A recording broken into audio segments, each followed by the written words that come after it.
اولا مساء الخير، ممكن تعرفنا على حالك؟ مساء النور. صلاح سعد سلمان من السودان. من الخرطوم ام درمان الفتيحاب.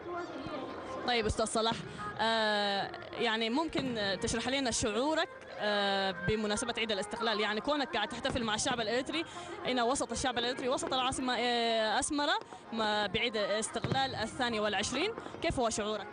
اول حاجه اهني الشعب الاريتري بعيد الاستقلال، وانا سعيد وحاسس انه الاستقلال ده مش استقلال اريتريا، حاسس انه استقلال اريتريا والسودان، واتمنى لهم انه دائما يعيشوا في سعاده وحب ووئام.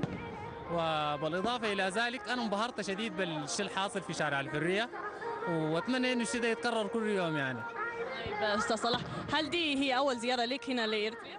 ما اول زياره لي، لكن احتمال تكون الزياره الخامسه الى السادسه، لكن اول مره احضر عيد الاستقلال وانبهرت يعني بالشيء الحاصل، يعني ما كنت متوقع انه يكون كده.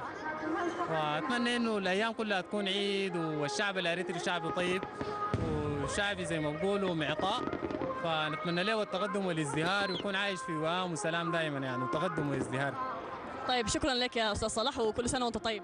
كل سنه وانتم طيبين، وشكرا لكم القناه الاريتريه. الله يسلمك. اولا مساء